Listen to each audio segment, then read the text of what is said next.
Tiago capítulo 4, do verso 1 até o verso 10. De onde procedem guerras e contendas que há entre vós? De onde, senão dos prazeres que militam na vossa carne? Cobiçais e nada tendes, matais e invejais e nada podeis obter. Viveis a lutar e a fazer guerras, nada tendes porque não pedis. Pedis e não recebeis, porque pedis mal para esbanjardes em vossos prazeres. Infiéis, não compreendeis que a amizade do mundo é inimiga de Deus? Aquele, pois, que quiser ser amigo do mundo, constitui-se inimigo de Deus. Ou supondes que em vão afirma a Escritura, é com ciúme que por nós anseia o Espírito que Ele fez habitar em nós? Antes Ele dá maior graça. Pelo que diz, Deus resiste aos soberbos, mas dá graça aos humildes. Sujeitai-vos, portanto, a Deus, mas resisti ao diabo, e ele fugirá de vós. Chegai-vos a Deus, e ele se chegará a vós outros. Purificai as mãos, pecadores, e vós que sois de ânimo dobre, limpai o coração. Afligi-vos, lamentai e chorai. Converta-se o vosso riso em pranto, e a vossa alegria em tristeza. Humilhai-vos na presença do Senhor, e Ele vos exaltará. Graças a Deus pela sua palavra. Oremos mais uma vez, pedindo a orientação do Espírito de Deus para nós nesta manhã. Senhor, nós estamos reunidos como teu povo nesta manhã para te buscar de todo o coração, afligindo a nossa alma, quebrando e quebrantando o nosso coração, nos preparando para interceder pelo nosso país, por nossa família, por um derramamento do Espírito Santo sobre nós e sobre toda a nação.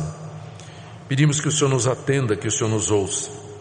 E agora, quando nos debruçamos sobre Tua Palavra e sobre o que ela nos ensina, pedimos que nos conduza a ouvir-Te, que a Tua voz seja perceptível ao nosso coração, à nossa mente, e que ao Te escutarmos, nós possamos Te obedecer. Consola-nos, conforta-nos, guia-nos, instrui-nos, ó Deus, fala ao nosso coração. É o que pedimos em nome de Jesus. Amém. Meu objetivo, irmãos, nesta manhã, é falar de um dos maiores inimigos que nós podemos encontrar durante a nossa peregrinação aqui nesse mundo, um dos maiores inimigos da nossa vida de oração. Nós temos visto nos domingos anteriores que a oração é um dever que Deus nos deu. Mais do que um dever, é um prazer, é um deleite tirarmos tempo para a comunhão com o nosso Deus, buscarmos o nosso Deus através da oração, da súplica, das ações de graças. Vimos também que o nosso Deus nos convida a orarmos sem cessar, ou seja, que todo o nosso tempo seja gasto ou seja empregado nas atividades do dia a dia, seja empregados nas atividades mais relacionadas com o reino de Deus, as questões relacionadas com a igreja. A todo tempo, em todas as ocasiões, nós devíamos ter uma atitude de oração, um espírito de oração, em comunhão constante com Deus. Vimos também que há diversos tipos de oração. Nós podemos orar sozinhos, em secreto, podemos orar em grupos com os irmãos, como nós faremos hoje.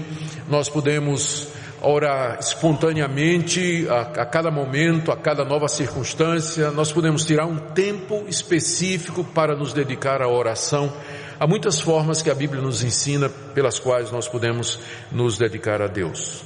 Vimos também que temos de orar por todos os santos. Santos são os irmãos em Cristo. Devemos orar pelas necessidades deles, devemos orar pelos que estão em autoridade, devemos orar pelos nossos filhos, pelo nosso país. Vimos também no domingo passado à noite que nós devemos orar por um avivamento. Fizemos uma exposição do Salmo 85. E vimos também que nós podemos associar o jejum à oração como um meio de preparar o nosso coração, afligir a nossa alma, para que busquemos a Deus com mais intensidade, maior foco e maior quebrantamento. Hoje pela manhã eu queria falar dos inimigos da oração que nós encontramos na Bíblia, e particularmente esse que Tiago destaca aqui, que é o amor ao mundo. a busca dos prazeres do mundo, a satisfação das paixões pecaminosas do nosso coração. Estas coisas claramente são colocadas aqui como um empecilho à vida de oração. O que eu quero dizer é que para que nós mantenhamos uma vida de oração constante, espírito de oração, durante todo o dia, é necessário que nós não entristeçamos o Espírito de Deus, é necessário que nós não entristeçamos a nosso Deus e que nossa comunhão com Ele seja inquebrantável. E isso só é possível quando nós damos a Ele o primeiro lugar na nossa vida, quando nós priorizamos a Deus e as coisas de Deus. Vindo de lá para cá, se nós dermos o primeiro lugar às coisas desse mundo, as coisas que pertencem a esse mundo caído, então nós perderemos esse espírito de oração. Nós não teremos vontade de orar, ou então o faremos da maneira errada. Aqui, quando eu usei o termo mundanismo, ou amor ao mundo, que nós queremos definir aqui como sendo o apego às coisas desse mundo, aos desejos que nem sempre são corretos, e que às vezes se tornam a prioridade da nossa vida. Eu creio que à medida que formos explicando o texto, exatamente o que se quer dizer com o mundanismo vai ficar claro diante de nós. Aqui nesse texto que eu li, Tiago está exortando aos irmãos a uma vida de oração e de comunhão com Deus, e nos alertando contra esse amor ao mundo, que acaba sendo um obstáculo a esse espírito de oração. Ele está fazendo isso porque no capítulo anterior ele denunciou os conflitos que estavam existindo nas igrejas aos quais ele está mandando essa carta, entre as pessoas que queriam disputar posições de destaque na igreja. O capítulo 3 é a respeito dos mestres. Muita gente queria ser mestre naqueles dias. E Tiago então adverte para que eles tenham cuidado e denuncia que eles estavam lutando entre si, se comparando, vendo quem seria o melhor, e dessa forma polêmicas e discussões estavam presentes entre eles, para saber quem era ou quem ocuparia as melhores posições. Tiago então ele começa perguntando: de onde vêm essas guerras e contendas que existem entre vocês aí? De onde vem isso? E a resposta dele é que isso vem das paixões do nosso coração pecaminoso. Essa natureza que nós temos, que herdamos do nosso primeiro pai, Adão, e que é inimiga de Deus e é hostil a Deus e a sua palavra. Em seguida, Tiago expõe quais são os efeitos de nós deixarmos que essas paixões nos dominem. Ele fala de várias consequências e entre elas está a vida de oração. Ela é afetada diretamente por isso. Tiago, depois de expor os efeitos negativos do mundanismo na vida de oração, ele fala de que maneira nós podemos voltar a ter essa comunhão preciosa com Deus, que é o que nós de fato queremos. Ele vai falar da graça de Deus que é dada àqueles que se humilham, e ele termina com exortações práticas para que nós nos humilhemos diante de Deus, nós nos arrependamos e buscamos a Deus com a promessa de que Deus vai se chegar a nós, Deus vai ouvir as nossas orações e Ele vai nos exaltar. A passagem é uma passagem de exortação, mas também é uma passagem de instrução e de encorajamento, para que nós busquemos sempre preservar essa atitude de oração, esse espírito de oração que nos é dado por Deus aqui nesse mundo e que é motivo de deleite e de muita alegria. Vamos então para a exposição do texto. Em primeiro lugar, Tiago identifica a origem dos conflitos que estava havendo na igreja como sendo o nosso coração pecaminoso. Ele faz a pergunta no verso 1: de onde procedem as guerras e contendas que há entre vós? Ele, com essa pergunta, leva os crentes a olhar para si, se examinar e responder a isso. Por que é que eu entro em conflito com os meus irmãos? Por que é que eu me envolvo em discussões, em brigas e polêmicas com as pessoas ao meu redor, na minha família, na minha igreja, em todo lugar? Qual a origem disso?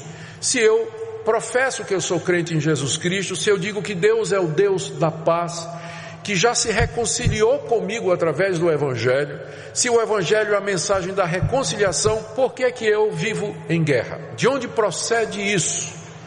E a resposta que Tiago dá à própria pergunta que ele faz, e que é a resposta que ele queria que os crentes dessem, é essa daqui, na segunda metade do verso 1.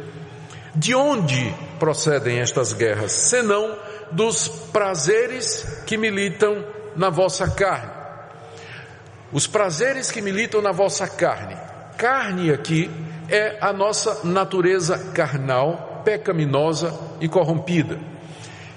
Nós somos salvos pelo Evangelho de Jesus, nós nos reconciliamos com Deus, nós somos perdoados dos nossos pecados, mas nós ainda mantemos a nossa natureza decaída, ainda continuamos filhos de Adão e Eva. A inclinação do nosso coração é contra Deus e contra as coisas de Deus. O fato de que nós somos regenerados, que nascemos de novo, não significa que essa natureza, ela foi extirpada, ela foi arrancada de nós, ela continua presente. O que Deus fez na conversão foi implantar um novo princípio de vida, foi nos dar uma nova orientação, transformou o centro da nossa vida, mudou o alvo da nossa vida. Antes era para nós satisfazer os pecados, viver pelos nossos deleites. Agora Deus nos dá esse novo princípio pelo Evangelho de vivermos para a sua glória.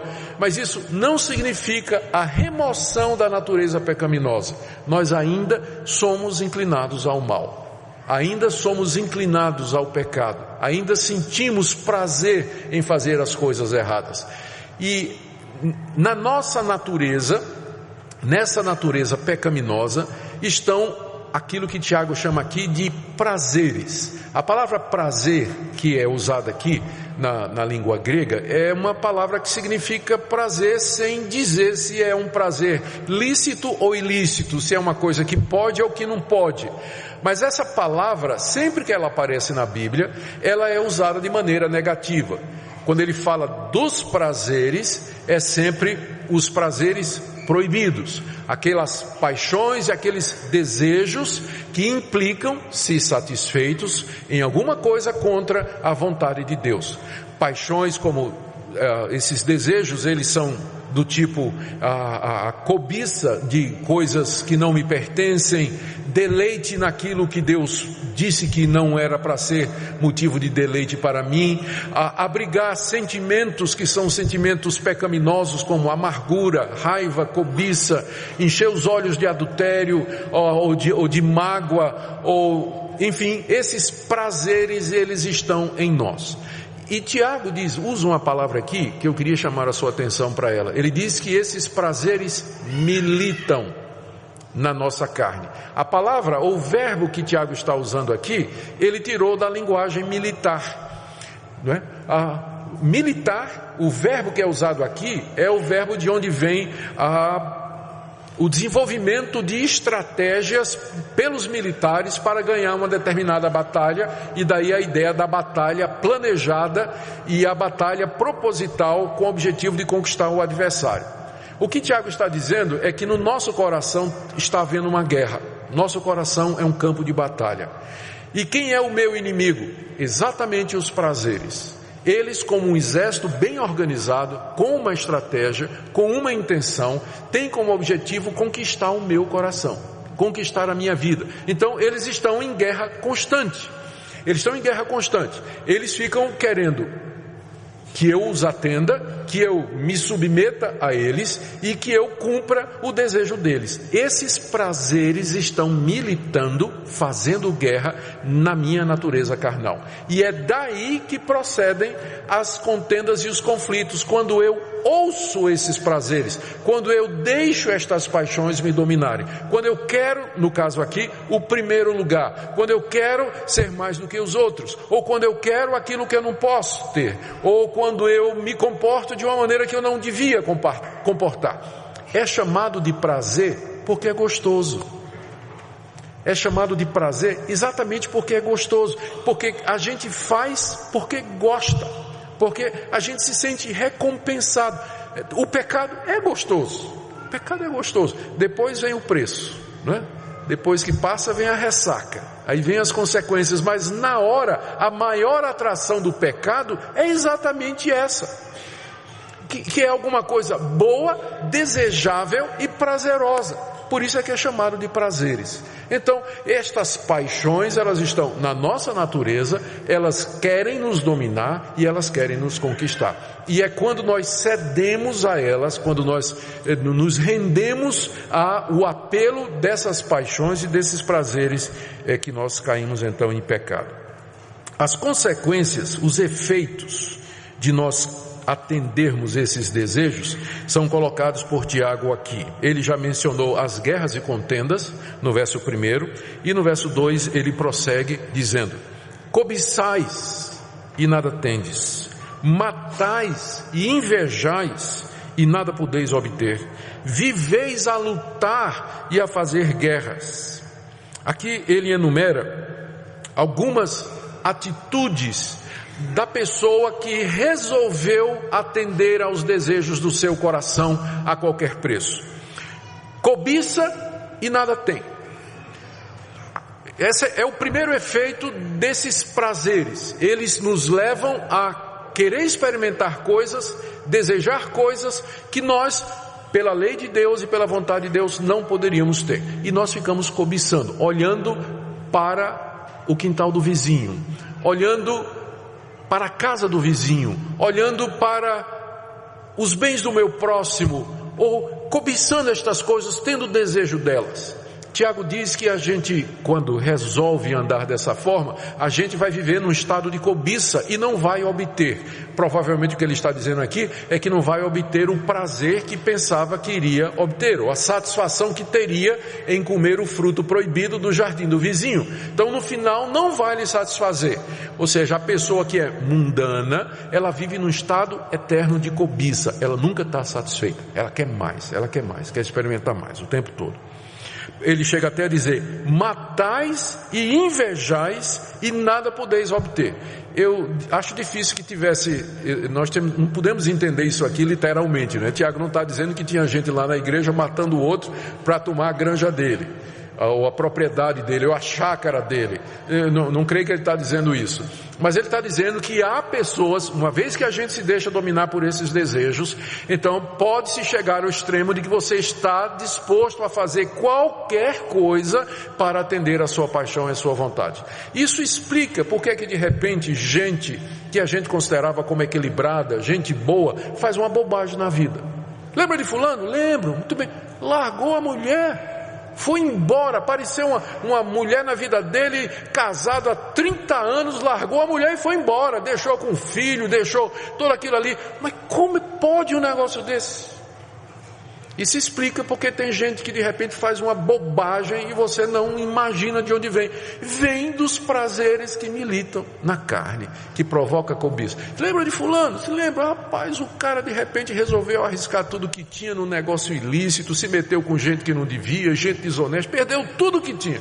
Rapaz, como é que pode um negócio desse? Quem está em pé, cuidado que não caia. Porque nós todos participamos dessa natureza. E nós todos somos tentados de todas estas formas. Cobiçamos, invejamos, estamos dispostos a matar. Note que Tiago aqui está refletindo os 10 mandamentos, não é? Onde se fala exatamente dessas coisas. Nós desobedecemos a Deus e no final nós não temos nada, porque estas coisas não satisfazem realmente, elas não podem encher o nosso coração. Mas eu queria chamar a sua atenção para mais uma consequência, um efeito desse amor às paixões pecaminosas que Tiago fala no final do verso 2. Ele diz: vocês não têm nada, ou seja, o que tem não satisfaz, porque vocês não pedem. Em vez de pedir a Deus e dizer a Deus: Deus, enche o meu coração, Deus, satisfaz a minha necessidade, vocês não pedem. Vocês tentam encher a vida de vocês de propósito, de significado, ou satisfazer os seus desejos como se Deus não existisse. E o resultado é essa confusão em que as pessoas se metem. O coração delas se enche de insatisfação, de cobiça, de inveja, e que nunca se acalma. nunca se acalma. Vocês não têm nada porque vocês não pedem a Deus, porque vocês não oram. Então você percebe que o primeiro efeito aqui, para o que nós queremos destacar nessa manhã, o primeiro efeito do mundanismo, que é o amor, as paixões e os desejos do mundo, um dos efeitos é encerrar ou atrapalhar ou colocar um obstáculo na vida de oração. O mundano não ora. O crente que vive para satisfazer os seus desejos e as suas paixões, ele não tem vida de oração. Ele não tem. São duas coisas que se excluem. Nós vamos ver isso mais adiante. Uma empurra a outra para fora. Uma empurra a outra para fora. Vocês não têm nada porque vocês não pedem. E Tiago diz agora, ainda sobre a oração: pedis, estou no verso 3, e não recebeis, porque pedis mal, para esbanjardes em vossos prazeres. O mundano não ora. E quando ele ora mal, porque ele vai pedir a Deus aquilo que ele não pode ter. E aquilo que Deus já disse que não dava.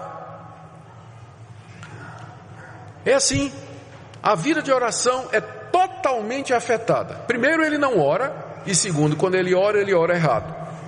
Porque oração não é aquele tipo de coisa que, tipo assim, vale a intenção. Não, a oração é um exercício espiritual tão sublime, que ele é cercado de regras que a Bíblia colocou.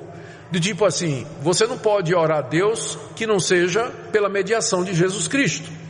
Porque Deus só nos atende na mediação de Cristo. Não é pelos méritos nossos, mas pelo que Cristo fez por mim na cruz. Essa é uma condição. Outra condição para Deus nos atender à oração é que nós oremos de acordo com a sua vontade.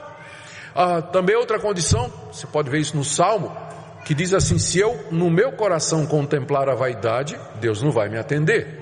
E aqui você tem mais uma dessas condições que são colocadas na Bíblia para que Deus atenda as nossas orações. Existe o risco de você estar orando mal, de você estar pedindo mal. E o que é que significa isso aqui no contexto? É que você está buscando a Deus, olha aqui a explicação, para esbanjar nos seus prazeres.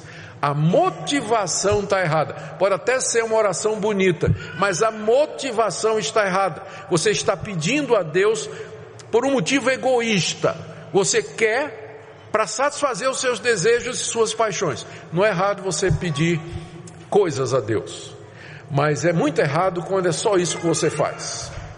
Sua vida de oração se resume a dizer a Deus: dá, preciso, quero, necessito. Quando Deus nos ensinou a orar: santificado seja o teu nome, venha o teu reino, seja feita a tua vontade. Quando Deus nos coloca como prioridade na oração a busca do reino dele, da glória dele e do avanço do reino de Cristo aqui nesse mundo, a necessidade de outros, nós vimos uma das mensagens que nós vimos recentemente foi exatamente isso, que nós temos que orar por todos os santos, ou seja, orar pelos outros, interceder pelos outros. O mundano só ora por ele. Qual foi a última vez que você intercedeu por alguém? Qual foi a última vez que você gastou tempo diante de Deus pedindo pela necessidade de outras pessoas? Olhe para as suas orações. Em que é que elas se resumem? Deus, eu preciso disso. Deus, eu preciso daquilo. Deus, me dá isso. Deus, me dá aquilo. E às vezes você fica preocupado, perguntando por que Deus não responde. E nós vamos ver hoje à noite a respeito da importunação, qual é a diferença entre você importunar a Deus e Deus se demorar a responder, e o fato é que Deus não vai responder porque você está orando mal. Então o mundanismo, ele quando não impede as nossas orações, ele prejudica, porque ele nos ensina, aliás, porque ele nos leva a orar de maneira errada, não da maneira errada, mas com a intenção errada. No verso 4, Tiago explica isso melhor. Por que Deus não vai atender quando eu estou pedindo a Ele coisas que são para a satisfação dos meus desejos egoístas? A resposta é que esse seu amor ao mundo, essa é uma atitude mundana, esse seu amor a estas coisas que você coloca como sendo o primeiro lugar na sua vida e que tomam o lugar de Deus, essa sua atitude de apego e de busca destas coisas coloca você em confronto direto com Deus. Verso 4, infiéis. Porque alguém pode ter, ele está respondendo a seguinte pergunta aqui, provavelmente: mas por que Deus não responde esse tipo de oração? Não posso ficar pedindo essas coisas? Olha a resposta de Tiago: infiéis, não compreendeis que a amizade do mundo é inimiga de Deus? Aquele que quiser ser amigo do mundo se constitui inimigo de Deus. Essa é a razão pela qual Deus não vai responder. Porque você está traindo Deus com o inimigo dele. Uma mulher trair o marido já é ruim. Ou o marido trair uma mulher, a mulher também é ruim do mesmo jeito. Vamos pensar aqui: a mulher trair o marido já é ruim. Agora imagine a mulher trair o marido com o inimigo do marido. É duplamente pior, né? Se é que pode ter isso, né? Ela trai o marido com o inimigo do marido. É aqui o que Tiago está dizendo. Vocês não estão... a palavra infiéis significa adúlteros no original. E foi traduzido como infiéis aqui. Mas no original é a mesma palavra para descrever adultério em outras partes da Bíblia. Por que o amor ao mundo é chamado de adultério? Porque eu sou casado com Deus. A igreja é a noiva de Cristo. Jesus é o cabeça da igreja. Ele está para a igreja assim como o marido está para a mulher. Nós temos uma aliança com Deus semelhante à aliança do casamento. Eu disse um dia que Deus seria o meu Deus e que ele seria, e que eu seria o filho dele. Eu estaria dele e pertenceria a ele. Eu afirmei isso quando eu fui batizado, ou quando eu fui batizado na infância e fiz minha profissão de fé perante a igreja, já adulto e consciente. Você professou isso no dia que você se tornou membro da igreja. Publicamente você assumiu votos, você fez compromissos, você assumiu a condição de ser alguém que pertence a Deus. Agora, você vira as costas para Deus e começa a flertar com o mundo. O mundo é inimigo de Deus. O mundo aqui não é a natureza bela que Deus criou, não? Mas é a maneira de viver das pessoas que não amam a Deus e que são inimigas de Deus. É a maneira pela qual elas se divertem, elas vivem, fazem as coisas, as motivações e emoções do seu coração. É isso que a gente chama de mundo. Então, na hora que você ama o mundo, que você quer os prazeres do mundo, você está traindo Deus. E Deus é inimigo do mundo, e o mundo é inimigo de Deus. E o resultado é que esse apego às coisas do mundo coloca você em inimizade contra Deus. Final do verso 4: aquele que quiser ser amigo do mundo se constitui inimigo de Deus. Por isso que Deus não vai atender as orações de quem está sendo infiel para com ele, traindo-o com o seu inimigo, que é o mundo. Essa é a razão pela qual vocês pedem e não recebem. Vocês pedem e não recebem, por causa desse flerte e dessa traição que é cometida quando há essa paixão pelas coisas do mundo. Aqui no verso 5, Tiago ainda está continuando o mesmo pensamento.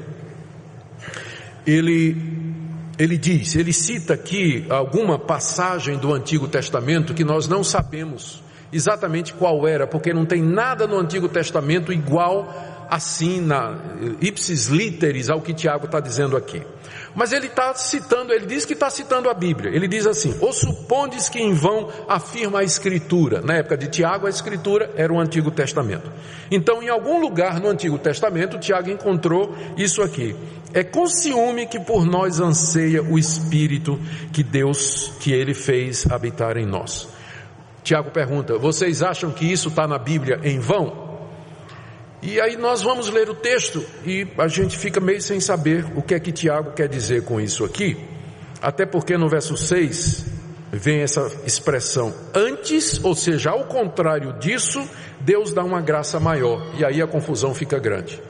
Eu quero sugerir a vocês que a dificuldade para compreender isso aqui é uma questão de tradução.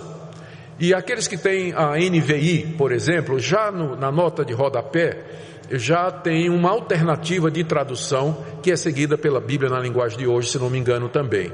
O que acontece é que literalmente o que Tiago escreveu foi isso aqui: é com ciúme que anseia o Espírito que ele fez habitar em nós. Essa expressão por nós, ela não está no original. Isso foi a interpretação do nosso tradutor. E o resultado, o que é que aconteceu? Eles traduziram essa passagem como se estivesse dizendo que Deus, que o Espírito Santo que Deus fez habitar em nós, fica com ciúmes de nós quando nós estamos amando o mundo. Então, é possível essa tradução? É possível, mas ela vai deixar o verso 6 sem sentido. Antes, ele dá maior graça. Como antes? Antes de quê? Qual o contraste que está sendo feito no verso 6? Uma outra possibilidade de tradução é que Tiago está dizendo o seguinte: vocês pensam que é em vão que a Escritura diz que o Espírito que Deus fez habitar em nós, Espírito aqui com E minúsculo, aquele Tiago estaria se referindo lá a Gênesis, quando Deus soprou o Espírito de vida no homem, e o homem depois caiu.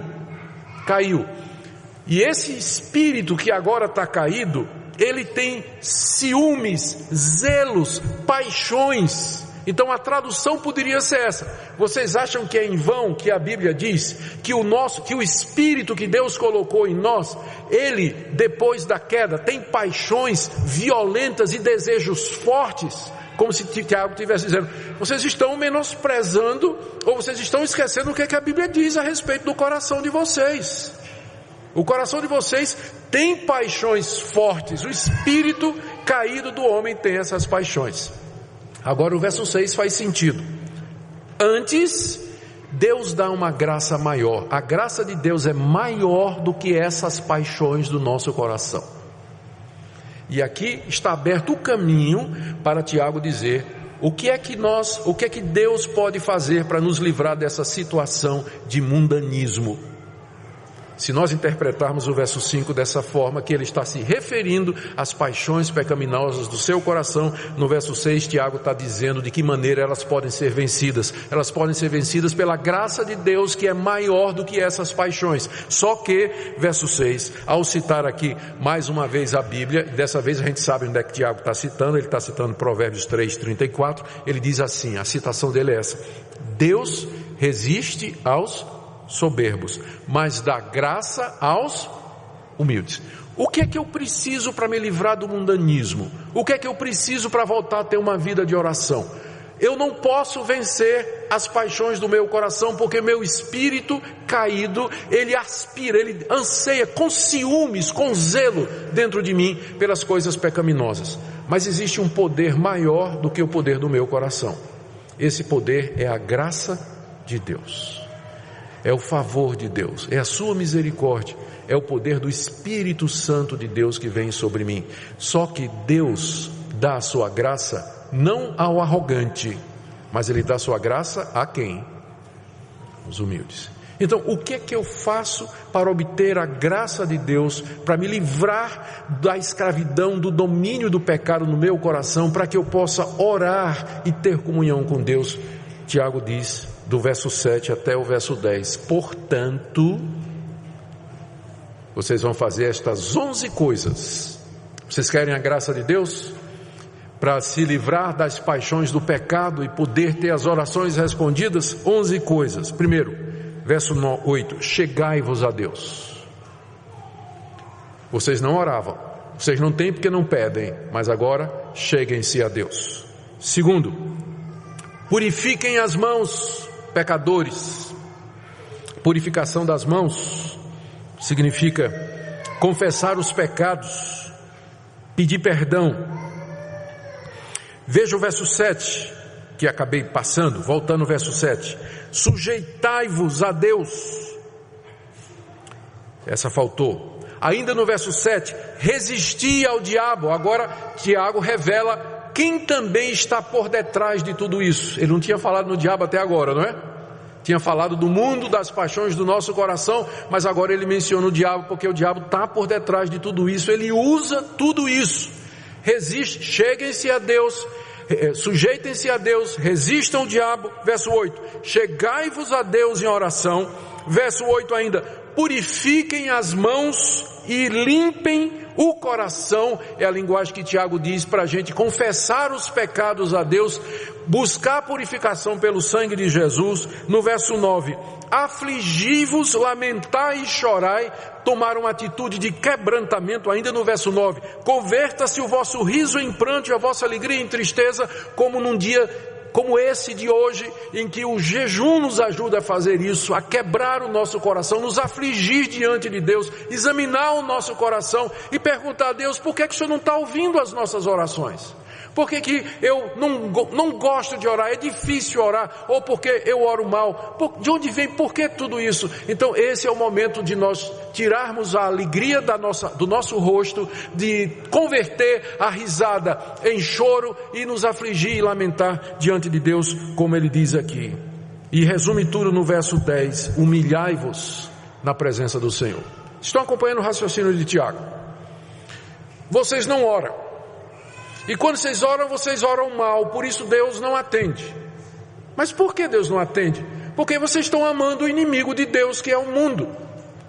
E vocês estão pensando que isso é brincadeira? Não é não. O coração de vocês tem paixões fortes. Ele zela, ele cobiça fortemente. Mas Deus dá uma graça que é maior do que as paixões do nosso coração e que pode restaurar essa comunhão com Ele. Só que essa graça Deus dá aos humildes. Ele resiste ao soberbo, ao arrogante. Ele resiste a isso. Mas a quem se humilha diante dele, Ele concede essa graça. Então, para que vocês sejam abençoados com a graça de Deus, o derramar do seu Espírito sobre nós, vocês têm que se sujeitar a Deus, vocês têm que resistir ao diabo, chegar-se a Deus, purificar as mãos, limpar o coração, se afligir, lamentar e chorar pelos seus pecados, tirar o riso do coração de vocês e da cara de vocês, converta-se toda a vossa alegria em tristeza. Verso 10, se humilhem na presença do Senhor. É o que tudo isso representa, se humilhar na presença de Deus. E ele, agora vem, são 11 mandamentos, mas tem 3 promessas. Olha o que Deus promete a quem faz isso. A primeira promessa está no verso 7, sujeitai-vos portanto a Deus, mas resisti ao diabo isso mesmo, verso 7, resisti ao diabo e ele fugirá de vós. A gente fala muito de batalha espiritual. E tem muitas igrejas que têm, e muitos movimentos que são voltados para a batalha espiritual. E nessa batalha espiritual você vai aprender uma tecnologia espiritual para combater o diabo. Então, tipo assim, né? Descobrir o nome do demônio, mapeamento espiritual, onde é que está o trono de Satanás, amarrar o diabo, mandar o diabo embora, né? Decretar ou repreender Satanás. Vai aprender tudo isso. Eu quero resumir tudo isso numa única coisa. Você quer botar o diabo para correr? Você só precisa fazer uma coisa. O que é que Tiago diz que bota o diabo para correr? Resista ao diabo. Só. Resista aquelas tentações que vêm no coração, às quais Tiago se refere aqui no começo do capítulo, e que são usadas pelo diabo para destruir você. Resista ao diabo e ele vai embora. Não precisa amarrar, até porque se amarrar ele não pode correr. Então não precisa amarrar, decretar, determinar, repreender, fazer mapeamento, não precisa. É só dizer não, como Jesus disse no deserto, quando ele foi tentado por Satanás. Dizer não, não e não, e ele vai embora. Então a primeira promessa, você vai dessa forma mandar Satanás embora. Mandar Satanás embora. Segunda promessa, no verso 8, chegai-vos a Deus e Ele se chegará a vós. Agora sim. Antes, verso 4, ele era inimigo, e o inimigo não responde o pedido do outro. Você ora, Deus não vai responder, você está no estado de inimizade contra Ele. Mas agora você se arrependeu, você se sujeitou a Deus, você se chegou a Deus em oração, e Deus se chega a você.